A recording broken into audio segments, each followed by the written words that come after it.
I love seeing it in all your glory. Let's figure out. Let's see what she picks, and then we'll Yeah. just go with that. Mayor Hollingsworth and Mayor Adams. That's what I'm going with, and that's going to be it. Look, she went for the safe side, Oh, right? God. She went safe on us, you know. She did. Switch with you, okay? So I know that Maya is getting ready to start recording. And once she starts, thank you, Maya. So I want to welcome everybody to another courageous conversation. I am Tiffany Turner Allen, the Executive Director of Nonprofit Prince George's County, and it is my honor and privilege to have with us today two amazing change agents and leaders in the Prince George's County community. So we have joined with us today Mayor Candance Hollingsworth, the former mayor of Hyattsville, Maryland, and we also have Mayor Timothy Adams, the current mayor of Bowie, Maryland. So I wanted to take a moment. Oftentimes, people start by reading your bio. And so we've done some research, we've gone online, we've pulled this great information, but that doesn't really define us. There are a couple of sentences or a couple of paragraphs that we typically use to convey who we are. I want to basically ask you all to share with everyone, who are you? Beyond just your professional accomplishments, we want that included as well, but who are you as a person? How do you define yourself? So I'd like to start with Mayor Hollingsworth. So I'm Candance Hollingsworth. I am a Bacchus. That's my family name. I am from Memphis, Tennessee. I'm a daughter of the South living in Maryland. I am mom to Ellis and Zora. I am the daughter of Tansy and Shirley Bacchus. And I love coffee and I love whiskey. So those are things about me. And most importantly, which I said last night with the group, I love Black people and I love Black women in particular. So I'm just really excited to be here and for this conversation. We're excited to have you. Thank you. Mayor Adams. You know, it's hard to follow that. You know, it's good. I like bourbon in my coffee. No, it's just, I know this isn't. Let me stop. Hey, you know what? I am your typical young man who grew up in the Deep South. I'm a native of New Orleans and the surrounding areas. Faced a lot of adversity, a lot of challenges, and I'm proud of that because that helped to make me who I am. You know, I came from very humble beginnings. I often let people get an idea when it was 6 of us as kids and all 6 of us slept in one bed. So that gives you an idea. But there was always a lot of love and there was always a lot of positive reinforcement that you can do anything.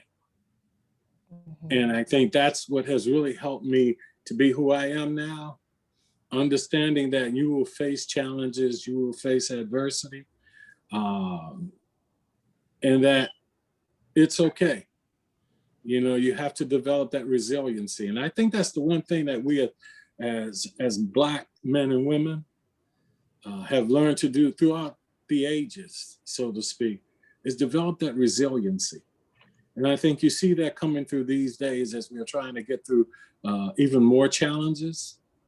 And I think that's what I think defines me, which really defines most of us, is that our resiliency, our ability to take the challenges head on and continue to grow and prosper in spite of it. The one thing I will always say is, though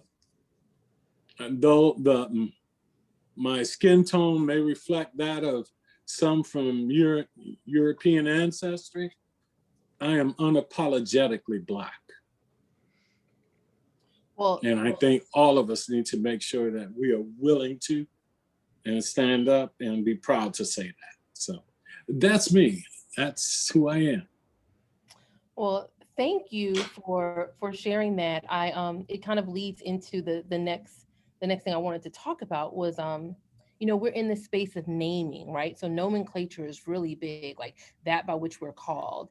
And so as Black people, we've gone through so many names, right, throughout history. So from being called Negro and Afro-American and colored and African-American and Black. And now you see these new terms that are coming up, right? So people of color, that term is used, and now we also hear and so it'll be abbreviated as POC, or now we also hear BIPOC a lot. That's another term that's been used quite often. And so I wanted to get both of you all's thoughts on this progression and this space that we're in around naming, and how, what do we call ourselves, and how we show up and what that signifies, and what your thoughts are on that. Can you share and elaborate?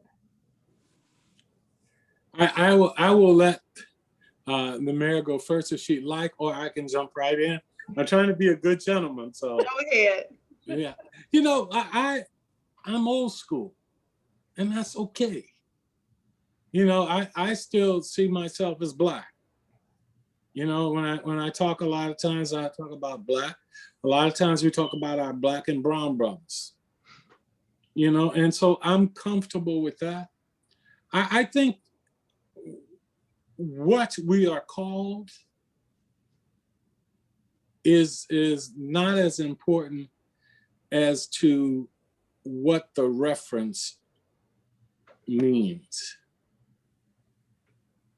And if I can expand a little bit on that, is I don't mind being called Black. I don't mind being, heck, I don't even mind being called colored, as long as it's done in a respectful way.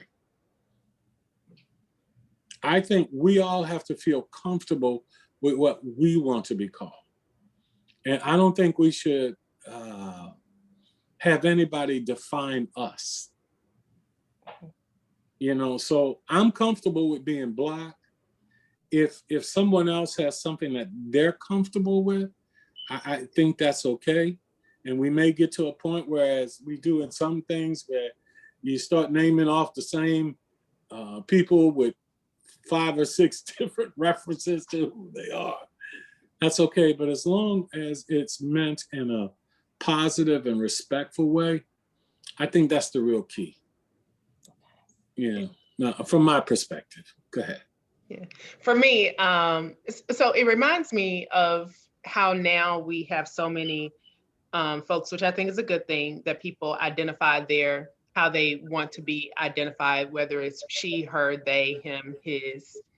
And so we put those oftentimes like in our signatures or in our name badges or whatever. And I feel like we're at a moment where we should also openly accept the people saying, I'm Black, I'm Afro-Latina, I'm Hispanic, whatever the languages that they prefer.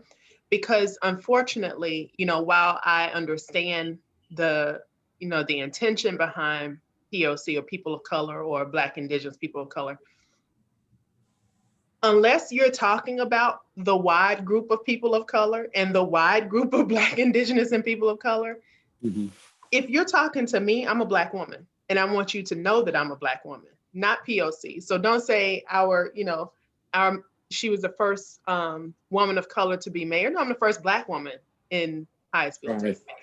So when speak about what you're talking about, don't give me a blanket term when you know who I am, or if you're unclear on who I am, ask me. And that there is nothing wrong with naming me a Black person. Now, don't call me a Black. Don't put the A in front of it and remove the woman. Like, it's just like, touche, man, touche. Don't do those things. But I am a Black woman. I'm a Black person. And I do love, however, the language of colored and Negro when I'm reading literature or when I'm listening to music. I feel like they have a certain power in ability in placing you in the time where you're supposed to be understanding. And so I think it's important. So I would hate if there were some, movement for people to remove all of the references of Negro or colored in, text for example, because I think that's a part of making community and creating voice for Black authors of a certain time. Thank you. Thank you for sharing. I know this is going to be a very interesting and colorful conversation. I can tell the rest of our hour. So I'm thinking about, the purpose of us even having this conversation was centered around your positions, like who you all are in terms of the historic first that you all have accomplished as elected officials. And looking at what we recently have come off of with the inauguration of Madam Vice President Kamala Harris as the first Black woman to be vice president, and a woman of South Asian descent. With this, there's been a lot of celebration. But I also think that there is a perspective that I would like for you all to share, also having been in these positions of first as elected officials. What actually happens on the other side? What are some of the challenges? What are some of the opportunities that are presented? But what are more so some of the things that we don't think about that are happening as you navigate this space of being someone that's the first to navigate in a certain space? Can you all share your thoughts on that? If you like, Mayor, I'll Go ahead. Yeah, and I'm like you, Mayor. I know you're thinking about it as you go. I think one of the things that's important for me as I go through this as the first Black mayor for the city of Bowie is really getting the city, i.e., as a whole, to accept what that means. Because there are things that come along with that, which the city has never had to engage in. You know, the simple things of saying, okay, I am now going to be a member of the Maryland Black Mayors Association. And, you know, we've never done that. Well, you've never had a Black mayor before. You know, I'm going to be a part of the national organizations. You know, the African American Mayors Association and other things. So there are firsts that you engage that they've never had to embrace before. And it's new to them. And I think that was one of the challenges of understanding that it wasn't necessarily negatives that it was just bringing people along and teaching them and having them understand. And in my case, making sure that as we've had to do all of our lives is make sure we separate that which is just people's lack of knowledge opposed to people resenting and pushing back because you're Black. Mm-hmm. You know, too often we get caught too easy in making it a Black and white kind of issue when sometimes it's, for lack of a better way to put it, it's just about ignorance to things. And that sounds like a hard word. I don't mean that in a bad way. It's just they don't understand. And so my trying to do things is just because I have my own way of doing things. I bring a different set of cultural values to a certain extent with me as well. I mean, think about it. We just, as a council, passed, you know, celebrating Juneteenth as part of the city. Well, nobody really thought about it. And we never before even had a majority Black city council. But that's something that was important for us. You know, we passed a Black Lives Matter resolution. And in that we said, okay, we want to have every policy in the city reviewed by an outside source for equity and inclusion. Remember I said for every city policy. Mm. Now, I'm not sure that there was any concern or thought that they weren't. But it's something that we bring that we know we have to look at. As Black people, we know that there is bias in so many things. You know, it's like getting into it, and I won't go too deep, and I'll let the mayor talk in real quick. I don't want to occupy this. It's like algorithms. You know, one of the things we do so much of is when we're planning and doing things, people write an algorithm of how we should work and what we should do. But most of those algorithms are based upon somebody's bias from historical perspective. A lot of the algorithms use kind of racist data in there. And so, and most algorithms, when they're written up, are protected even from the federal government. You can't even see what they use in those algorithms. So, you know, I use that when I talk about police enforcement. You know, if they're using an algorithm from the racial bias they've had in the past, of course it's gonna wanna point to areas where people who look like us are, as in where that's where they need to put more police. Well, that's based upon faulty data that you had before.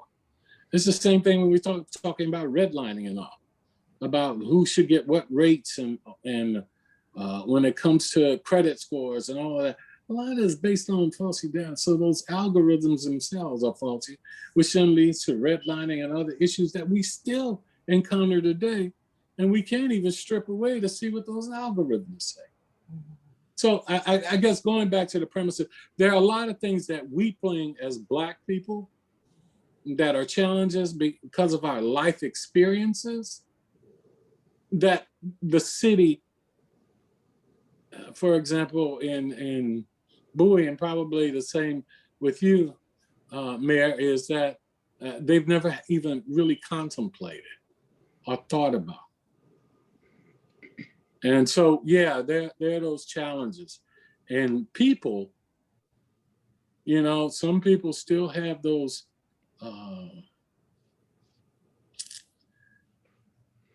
ideas of who we are, and will continue to challenge us on that, from everything from our ability and our intellect. Yeah. I would say, Yeah. I'm sorry. No, go ahead. Yeah, I would say from my experiences, I put being the first in a couple of categories, or at least the experience around being the first in a couple of categories. There's the personal, and then there's the political. The personal experience for me is when is that I could very easily see when folks had or were working from some uninformed impressions of Black folks that don't allow for the diversity of a Black experience. So there were times when I could tell that I needed to remind somebody that I was a Black woman. Like it's as if when interacting with me, whether it's because they, you know, rely on the old tropes of, oh, you speak so well, oh, you're educated, whatever it is, there's something in your energy or your aura that gives off for them. They're like, okay, this is an acceptable Black person. And they use that as somehow it's like they give themselves a pass with you. Like it's okay to talk about certain things or certain people a certain way because they assume that you have similar experience or thoughts as them. And so there were a few occasions where, one that sticks out most readily for me is when I, made an argument on the dais about something related to our budgeting for law enforcement. And when I was speaking with our former chief of police, well, now two former chief of police, a couple of my colleagues who were older white women, they were offended that I had the nerve to speak to our chief of police. And I'm almost certain that, and it wasn't, a disrespectful tone or anything like that. It was just stern and it was forward. And it was a tone that they did not expect me as this Black girl to have with him. Because in that interaction, their assumption is he is more powerful and I should have more deference to him, both as a man, as a white man, and as a chief of police. And so I saw all of those things at play, and there were a number of occasions where that happened. The political side, though, I would say, is where I had to even walk my own personal lines of what I thought it meant or means to be a Black person in elected office. And there is a certain amount of that acceptableness that you can end up internalizing when you're aspiring to be in office or you're seeking office, because you assume all of the images that we've seen, or at least for my generation that we've seen, are of a certain polish, a certain tone, a certain demeanor that folks, for example, who grew up in the eras of Marion Barry, for example, very different. There is an expectation from one generation that didn't necessarily carry over for a number of reasons to ours. I see it being restored to a certain degree, and I'm happy to see it.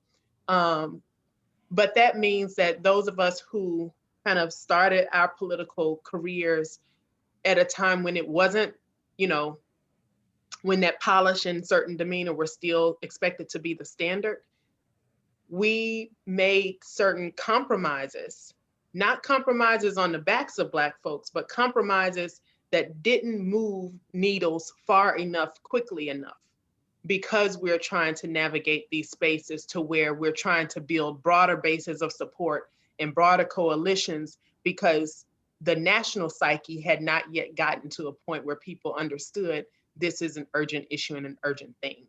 And so I think with Vice President Harris, although we're in this moment that we assume we're able to reckon with race and injustice and equity, there will still be inevitably many moments of compromise for her. And it is important for us to recognize, and whether it is us, the people, in relationship to a vice president, or if it's us, the residents, in relationship to a mayor and a council member, it's important for us to recognize the dynamics at play on both sides. And so while it may be hard to hear someone say, Senator Harris or Vice President Harris isn't doing enough, or Mayor Hollingsworth isn't doing enough, we need people to say that to help give us the fuel to continue doing the things that we know are necessary. Because sometimes in the spaces where we are, sometimes in the teams that we have to play with or compromise with, we are not able to say the very thing that we know that our actions are leading us to. We are doing it, but we may not be able to say it the same way that someone else can. And so we need that same push on the other side, because that helps us be a team together in working towards the things that we need, while not sacrificing our spaces at the table, our seats at the table, our voices at the table. Yeah. A lot to hold. And if I could add something to that, is what we have to understand too, and come to the realization, and we should share that with each other, is sometimes we're harder on ourselves. And I'm talking about Black people can be your worst critics at times. Mm-hmm. And I think at times maybe a little more comfortable than should be. I think the newspaper put it that the comment made to me was lewd and obscene. But understand, this was made by another Black man to me.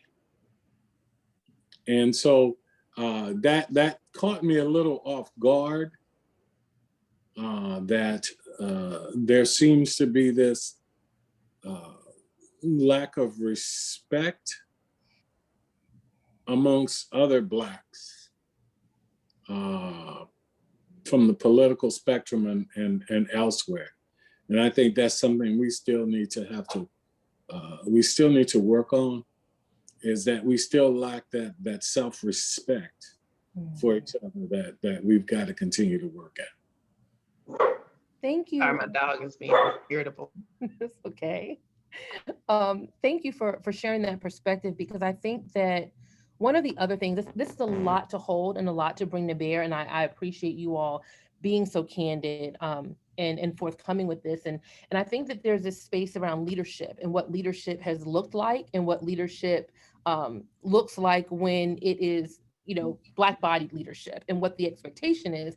And so I wanted you all to actually speak to a couple of things. So one, leadership and tokenism, right? So I think that there's this space I have seen where people say, well, we have a Black person in a position, and that means that there's a cultural, you know, appropriateness and response that is effective.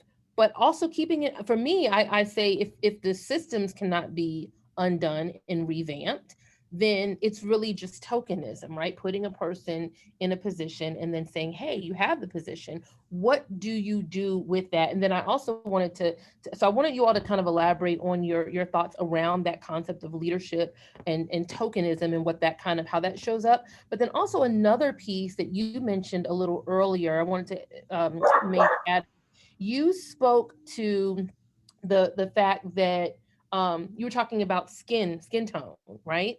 And what you felt was reflective in your own skin tone. And so I wanted to also speak to colorism as well. So I wanted for you all to basically to touch on both of that, tokenism and colorism in our life, in our world, in our work, and as elected officials, how that has shown up for you all and what your take is on it. So can we start with you, Mayor Hollingsworth? Yeah, I think, I can't speak, I don't feel informed enough to speak on the colorism piece, at least not as it relates to my personal experience in politics. But for tokenism, I think that sometimes, so when we're talking about trying to advance an equity or an equity agenda or a Black agenda, we really have to pay close attention to the policy perspectives of the folks who we are elevating to office. So it's not just that the person is Black that makes it meaningful. It is that this person is Black. They can communicate, they are communicating their point of view. They have a perspective, and they also understand the scope of policies and how they impact Black folks. We often say the Black agenda itself is necessarily a progressive agenda, but that's not progressive big P, because even the progressive movement, in my opinion, has its failures for Black folks in particular. Although it's a multiracial coalition, although it's, broad-based and trying to get broad support, there are limits to progressivism when it comes to Black people. And there are times when we'll have conversations, I even had it in our city before, where, there was, I had a colleague who said, I'm fine raising the taxes. I'm fine paying a little bit more in taxes if that means we're going to do X. So if you make X any interesting and great social priority or social program.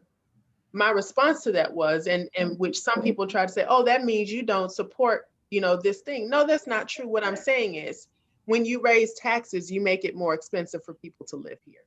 And so what you're also saying is that only certain people should be able to experience life in the way that you envision it. And so we have to think about all of the downstream effects of the policies that we pass. And so when it comes to having a first or a person in a particular position, we want to get down to, okay, where do you sit on these particular issues so that we can know that this person is the person that's going to move forward. They're not going to always agree 100% on everything. That is, that's just simply unreasonable. But at the same time, you can't have folks that don't bring a certain level of intellectual rigor to how they approach their policymaking, to where they can just hear whatever is being said on the radio or on the news or in the blogs and be like, oh yeah, that's the idea that we want to champion. No, how does that idea affect Black folks? How does that idea actually impact people, and working people in particular, or poor people in particular? And so those are the things that have been important to me. The other side of tokenism, I think, is that it affords a level of comfort to white people, because it feels like, oh, we've put that person in power, or they're responsible now. I can rest assured that we've done a good thing. And when you have that person confront either the fact that that person didn't actually do the thing, or that that person, someone said it when I resigned, they were like, what are we going to do now? She's gone. It's like, the city is great. It's doing a good job. There are things put in place to make sure that the city's moving forward. It can't be, that entire responsibility cannot be given to one person, and it can't be owned by one person. They can start it, they can jumpstart it, they can kickstart all those things, but they cannot have ownership of it. Because if they own the vision, then what role do you play as people? Mhm. And so I think we all have to recognize that we have our individual roles and how we show up as ordinary people to really move things forward, and not just put all of the power in positions and in titles. Yeah, I think you hit some real key issues there, and it goes back to simply, it's about substance of the individual. You know, there's a reality there. There is the reality of, I wouldn't want somebody to vote for a white candidate just because they were white. So therefore, I don't think it makes any sense to expect someone to vote for a Black candidate just because they're Black. Mhm. One needs to make sure that they have the ability to perform and to move that agenda forward. I think, you know, we've seen it historically where, you know, it happened a lot when they were doing a lot of affirmative action. And a lot of companies found that the best way to defeat affirmative action was to find someone who was of minority status, who was totally incompetent for a position, and put them in the position. And then they could come back and say, see, they can't do it. Mhm. You know, and there were some who actually used that as a strategy. So I think when we're looking at political prospects of people, I think Mayor Hollingsworth said the best when she said, you got to find people who have the intellectual and the ability, but also they have to have the spirit and that resiliency and that willingness to fight to get that agenda. Because we all know it's not easy. You know, you have a lot of different agendas on the table, a lot of different motives, and you have to work through those, and you have to do what makes sense. But I think it goes back to, again, we've just got to make sure that we start focusing on the issues of what matters to us. And that's how we should vote. And I say us as voters in general, you know, and be willing to step out there and do it. I mean, I'm going to say some people may get offended by it, but that's okay. That's like saying, you know, the best thing we could do for advancing the Black agenda was to put Clarence Thomas on the Supreme Court. Did somebody say that? That's my point. You know, that's the point. But you know, as in tokenism, as in just putting somebody Black in a seat, does not necessarily mean it's going to move forward the Black agenda. So let's bring that. I'm sorry, Tiffany. You can cut me off if I'm right. So let's bring that home a little bit, Tim. So we're in Prince George's County, where I am thankful that my kids are growing up in a place where they see so many Black people in leadership positions. But at the same time, my kids are also like, why my school got this, or why, or why does this look a certain way, or why is this thing an issue? There are still so many quality of life issues that we experience in Prince George's County that I think, you know, I am thankful to not necessarily experience in the same way as someone who lives differently than me may. But at the same time, at what point are we going to check and hold accountable our Black elected officials for improving and making sure the quality of life for Black folks in this county is, for all Black folks in this county, is where it's supposed to be. That is where I struggle a little bit. I get the funding dynamics, I get the pass down from governor, all of those different things. That aside, there are still some things it feels like we abide that if it were anybody else, we'd have a problem with. Let me say this now, and you know, I love this conversation because it goes back to what people just cringe when I say it, but it's true. That's because we continue to be political and financial sharecroppers in the country. You know, we have people who work very hard politically and trying to do things, and we have people who are working hard financially, trying to get ahead and all that. But when all is said and done, when you look at the political power, we still don't own it. You know, we have these clashes and these fights here in the county, you know, spend a lot of money who gets elected, but then we still got to go to the state for the money. You know, so when you look at it, think about it. We have never had an African American at the head of a ticket, running on their own, win a statewide election in the state of Maryland in its history. Let me put that again, say that. We have never had an African American, we have never had a Black person elected to statewide office in the history of the state of Maryland. And so what we end up, excuse me? How do we change that? Well, now I'm gonna put the plug in. How you change that is you get behind Tim Adams, because I've announced, and I'm coming out my form announced, I'm running for comptroller for the state of Maryland in 2022. And the reason I'm doing that, and Mayor, and you can tell them we didn't set this up, you didn't set it up, is because we look at the agenda, we look at how can we be supposedly one of the wealthiest states and the wealthiest nation in the world, and yet we're sending our kids into schools that are crumbling, that lack infrastructure, and our teachers in those same places without paying them at a level that they really need to be compensated, where we have such a digital divide, where we have outdated technology for our kids, you know, that's wrong.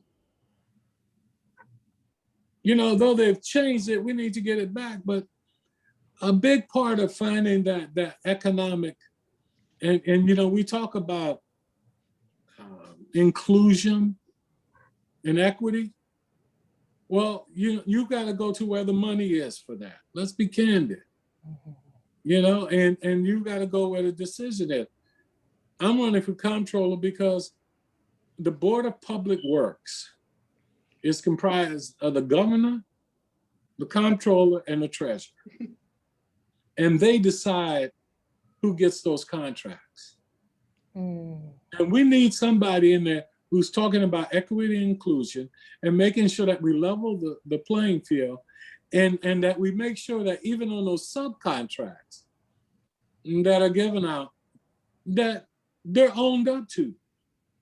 Because you can't keep saying, oh, this is too big for our Black businesses and our women-owned business and all, so we'll do subcontract, but then they don't get them, which means they never will develop that capacity to take those. But also we know that I've been very blessed in my life. You know, I started my business out the trunk of my car, and now it's one of the largest Black-owned businesses in the nation. And I say I'm blessed because I know it wasn't about me. I've been blessed to have that happen, and I understand that. But you know, we've got to make sure we include that equity and inclusion for everyone. And so we've got to have some people who are willing to do it. My whole thing with me, and I'll leave it at this, because Mayor, you open that box and I kind of just jumped out on it, because it's like Shirley Chisholm too. I'm blessed to be able to do this because I don't have to go hat in hand with nobody.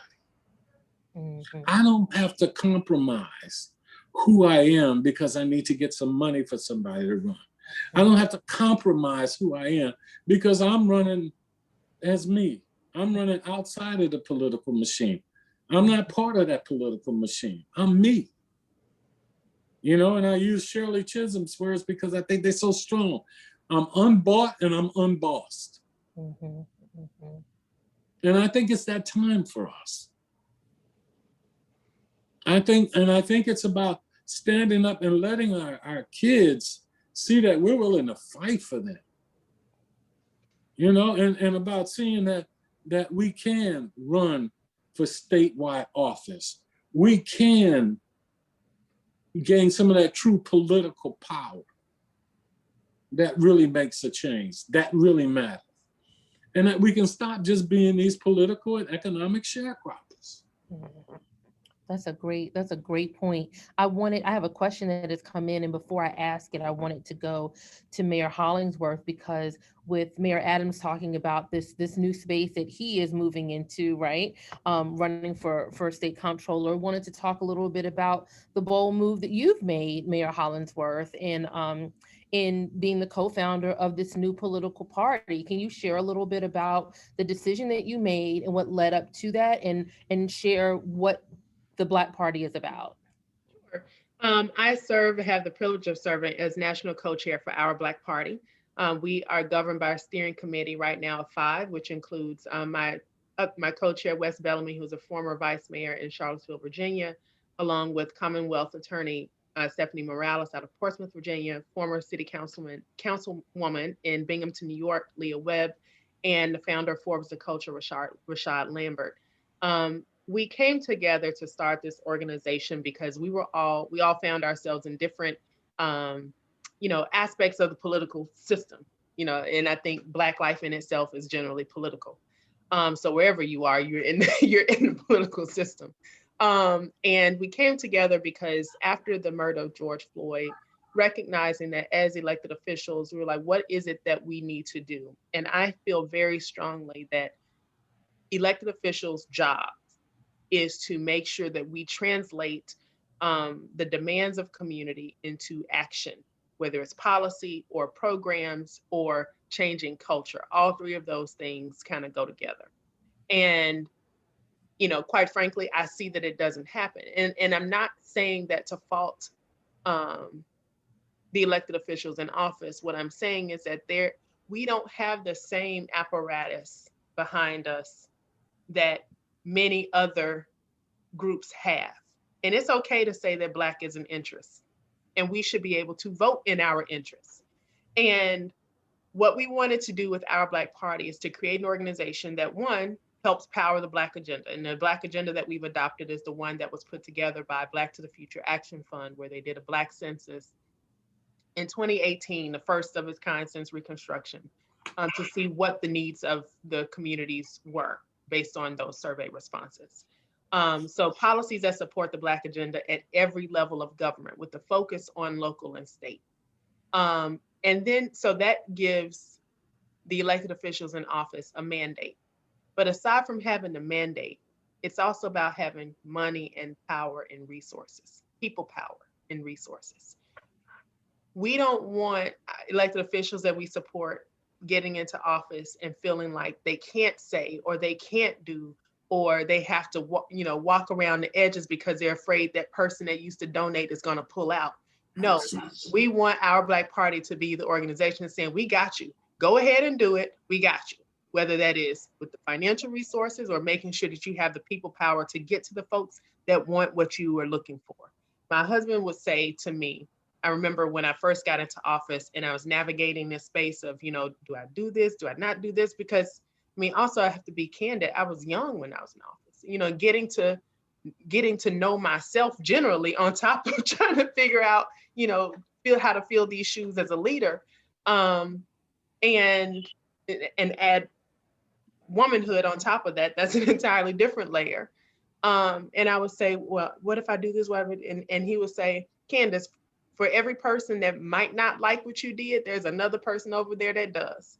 And so our job is to get to the people that do, the people that want to support policies that advance Black agenda, people that want to support and improve the quality of life for Black folks. And so we want this organization to really be an engine behind those who are fearless and committed to working towards improving the quality of life for Black people in this country, period.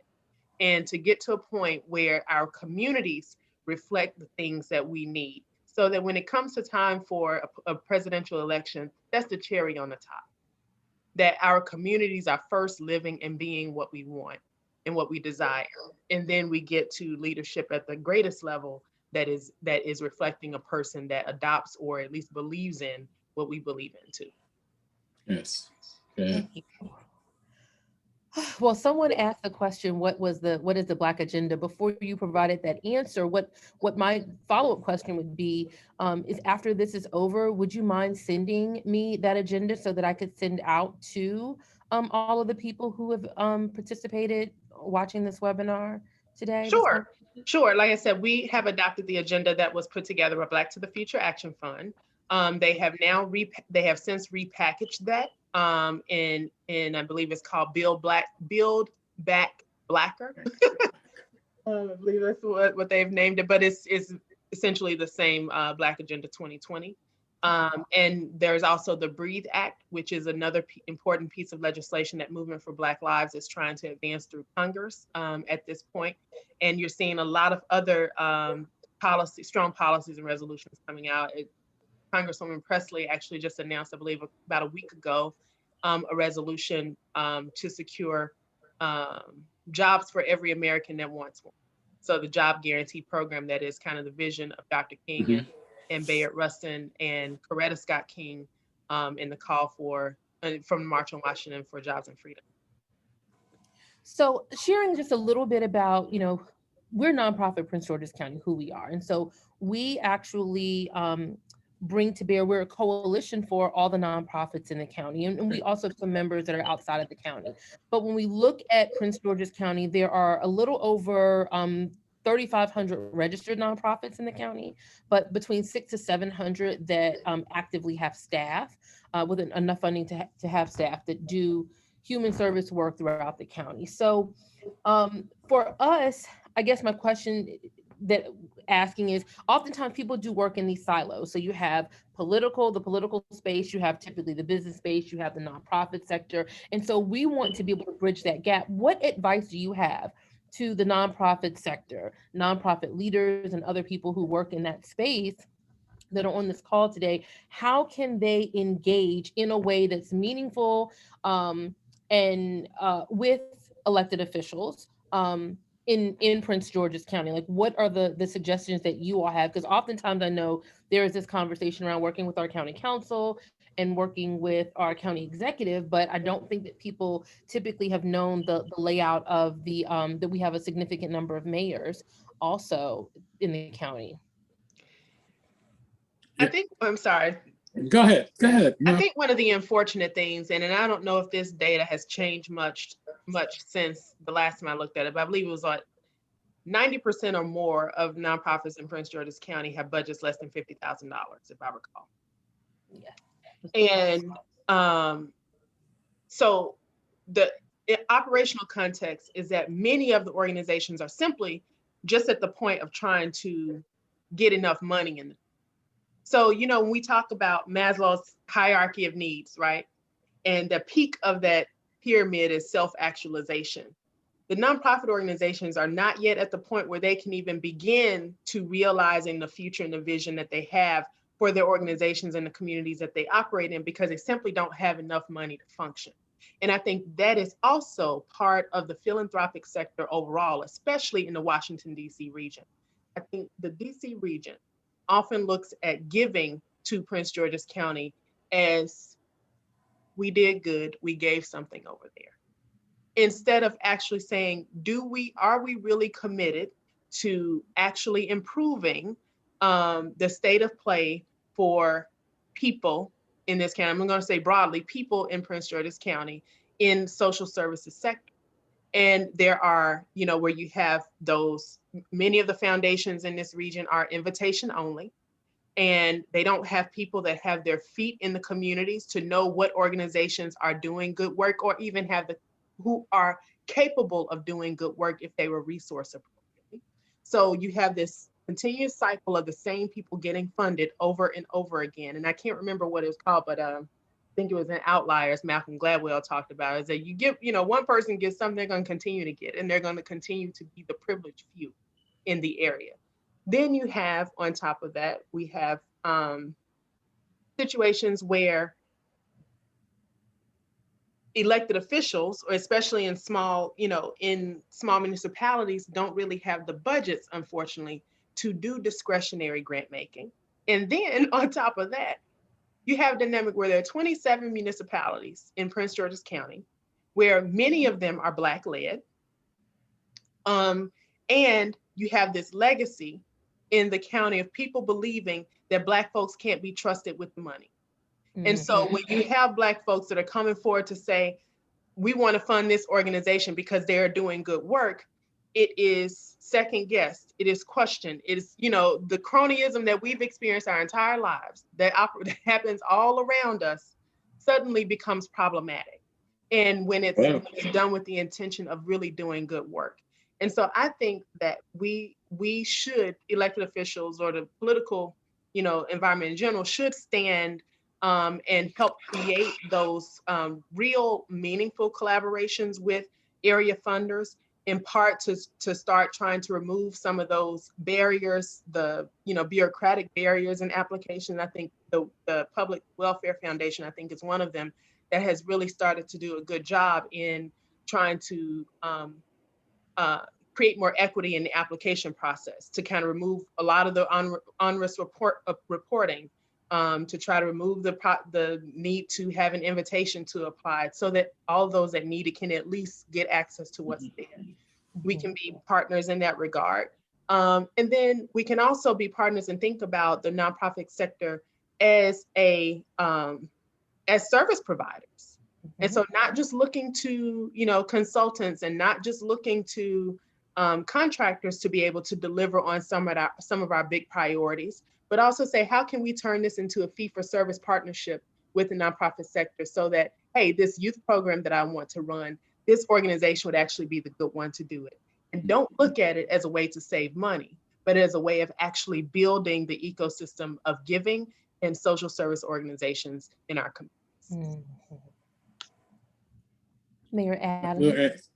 I think that Mayor Hounslow has covered a substantial part of that. I think one little area that I'd like to focus a little more on that you talked about is, number one, particularly in our area. What's happened is we still have a lot of people who are making a lot of economic gains from Prince George's County, but who no longer reside here, who tend to give their monies and their support where they live, and not necessarily where they're making their money. In other words, they have businesses and all that are thriving here, but they live elsewhere and are making their contributions elsewhere. And so I think what we can talk to our nonprofits about is making sure you identify those businesses and make sure that we follow up. And I think one of the things we have to do is make sure that we have the ask. One of the things I was talking to someone recently is making sure you're ready with the ask. And I think every nonprofit should know what their ask is, so that no matter where you are, you're prepared to make that ask. I've seen on occasion, and I don't mean this in a disparaging way, but where you've invited nonprofits into the room, and sometimes some are just happy to be in the room, and they don't have an ask. And the idea of getting them in the room is to have an ask, is to be with those people who can assist in ways. And so just make sure you understand what your ask is, what you're looking for. And I think that helps the nonprofits tremendously. And secondly, though a lot of the mayors here in the county don't have big budgets and those kind of things, I think what you should still do is reach out to them, because one of the things we're trying to do now is with the Prince George's County Mayors Association, for example, and with the Maryland Black Mayors Association, is revitalize them. Because you're right, we have not, I believe, as a group, the mayors, really flex the amount of influence that we should have. Because every one of those mayors who was elected, that means there are people who support them. And if we combine all of those people, then we make for a better ask. Thank you. Oh, go ahead. No, go ahead. You're good. I was gonna say, just, I know that we're coming up on time, and I wanted to get in these couple of last questions that were presented, as well as provide an opportunity for you all to provide some closing remarks to the audience. So one person, they posed a question about law enforcement and what are your thoughts around law enforcement and this movement around are you committed to defunding the police, or how do you hold law enforcement accountable? I want to add to that. They also sent in another question asking about how do you hold Black officials accountable, talking about in reference to Vice President Harris being a former prosecutor. Can you just speak very briefly to that before we go into closing remarks? If you mind, well, for me, one of the things I'm happy about is the change over the years that's happened in the city of Bowie. Bowie, we just got a clear accreditation. And what that means is that we're probably one of the best police departments in the entire region. One of the things we did in our Black Lives Matter resolution too was talked about that. I am one who will say, I don't agree with just using a broad stroke of the term defund the police. No, we need to make sure that we put resources in other areas to assist, for mental health and other things, and I agree with that. But I'm not one who just said, okay, defund the police, as in that will answer the question. The other thing is that, we've got to hold our police accountable. One of the things we did in the city, and we're in the process of doing that now, with part of that Black Lives Matter, is made sure that we're forming a citizens review panel. So that our citizens, if you have an issue with the police, they'll have somewhere else to turn to talk to that will come to the council to review. And I think that's important. I think people need to have a way, a outlet and an opportunity to make sure we know what those experiences are in our police department. And again, Bowie being the largest municipality in Prince George's County and all those things, we've already had the resources to do the things that we like with body cameras and all those things. So I think we're doing a good job. We're a model for everywhere else because we also made sure that our rank and file represent our community, because I think that also plays a role. Mayor Hollingsworth? I'll let you say you're one of the best in the region and a model for everywhere else, but I'll let you say that this evening. I'm messing with you. But seriously, so in Hinesville, and again, I'm speaking from a former capacity now, Hinesville did some really great things. We've done some really great things with regard to body-worn cameras, with regard to now mental health and mental health first aid, with adopting 21st century task force recommendations from President Obama. We've done a number of good things.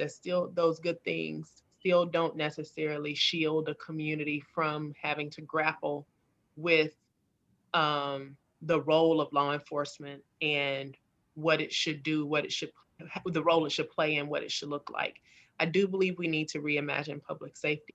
I believe in that reimagining, that means defunding in a number of ways, because defunding is essentially saying, stop looking at law enforcement as your first line of defense to address and remedy community problems.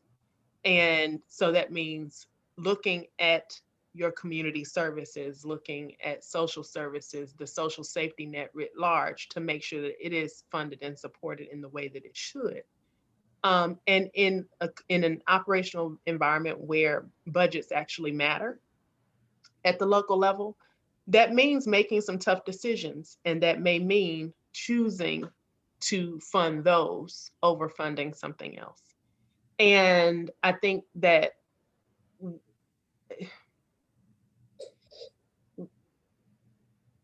with law enforcement and the nature of it right now, I think we are at a moment where we have to really reckon with, and especially in Prince George's County, the fact that many of our municipal police departments were started because they were there to keep Black folks from being in those communities. And so we have legacies of departments and the costs and the swelling costs of policing that honestly have put handcuffs on budgets before anybody like me, anybody like Mayor Adams even took office. And so we have to reckon with that very real reality as we try to make a community that is still affordable, a community that is still a desirable place to live, that is still safe, that still has all the amenities that communities have come to love. And those will require some very necessary trade-offs that the community has to also understand that they have a part in being willing to take. When in the middle of pandemic, middle of summer, I remember there were so many people who were now on board. They were like, you know, we got to do this. We got to defund police. We got to do all these things. And I'm so thankful that they were vocal and that they want to speak up, and they found this movement as their time to get involved. But then not even a week later, what are the police going to do about these fireworks? What are police going to do about this car rolling down the street at night with the loud exhaust system? So you can't have it both ways. You can't have it both ways.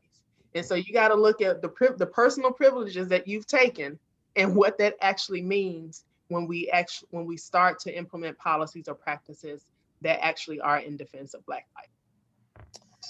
I want to say thank you to both of you. I want to leave you all with the opportunity to provide some closing remarks. We're about 6 minutes over our time, and just out of respect for your time and everyone else's, I want to just give you all, 2 minutes each to close out and to share last minute thoughts with the audience. But also, I want to be able to leave you all with the fact that I think that this conversation has been amazing. I call these comma conversations, even though they're called courageous conversations. Basically, there's not a period at the end of it. There is something that should come afterwards. And so I am looking to you all to build relationship and to figure out how we can continue to bring you back into this space of the nonprofit community in Prince George's County as we look to grow, and we want to grow with you all as we try to advance the life of residents here, to move from surviving to a place of thriving. So with that, I want to leave the last words. We can start with you, Mayor Adams, and then we can close it out with Mayor Hollingsworth. I think to make it short, I think something you just talked about is something we all need to understand is our nonprofit community plays such an enormous role in the quality of our communities. Being someone who's disabled, for example, I understand and know how important it is for the nonprofits that support, for example, the disabled communities. But the nonprofits support so many different factions of our communities that otherwise wouldn't be supported in the level they are. I often say that you can judge a community based upon how people support their nonprofits, because that means you have to give, you have to be engaged, you have to make sure you want your community to be better. And the only way for that to happen, outside of going through the rigors and the process of the political spectrum, to avoid the politics of it, go to your nonprofits. They help so many people, and we have nonprofits who help people in ways that we never know. I often go back to the disabled because I have a disability. But the thing about it, that disabilities come in such a way that people don't necessarily can't look at you and know it. And so a lot of our nonprofits help people. We don't know who's not able to find something to eat. We don't know who needs help in so many areas. And so we as a community need to support our nonprofits. And with all due respect to our churches and other things, they aren't the only place that you should give. You know, we need to reach out. You need to understand, again, what you do for our nonprofits gives an indication of the kind of community we're really trying to build. And so I think the words are, and the only point I leave with that is that, you know, I enjoyed this conversation today. As always, the mayor, she's always intriguing. I really appreciated everyone being on his day, but I also say to the nonprofits, reach out.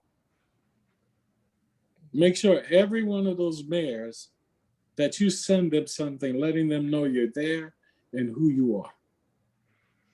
Thank you. Hey, thank you.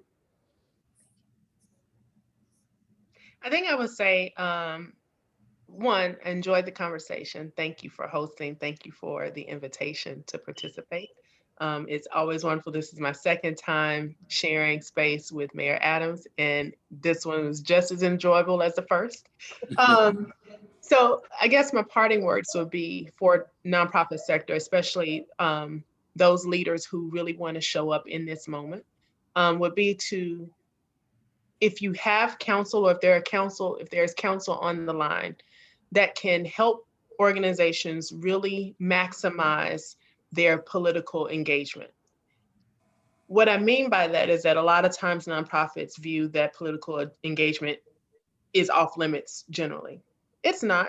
You have a certain amount of space that you can work within. Maximize that.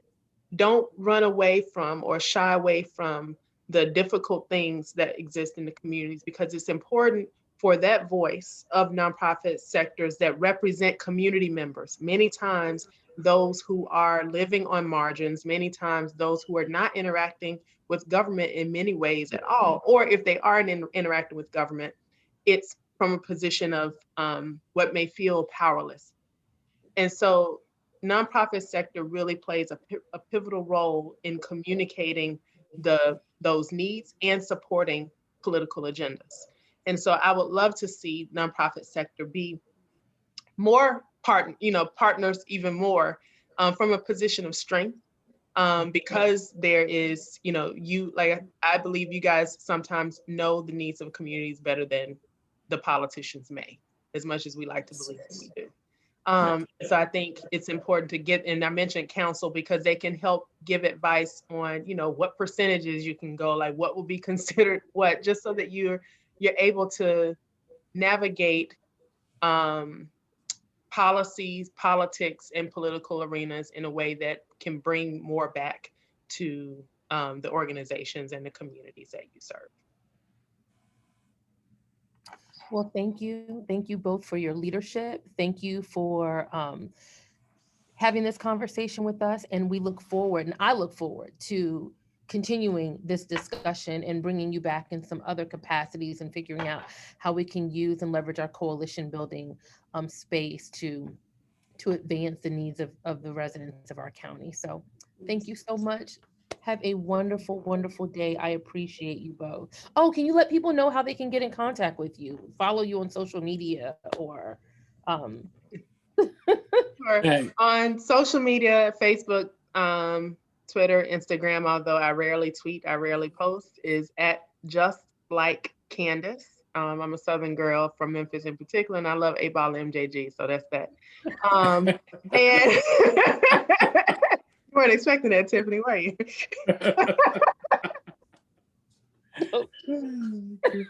If anyone interested in learning more about Our Black Party, please visit our website at www.ourblackparty.org. And our handles are at Our Black Party. Thank you. Mayor Adams. And for myself, just go to timadams.org. Okay. Thank you. Adams, Candace, I have to fix my face. Let me get my face together. You caught me off guard with that one.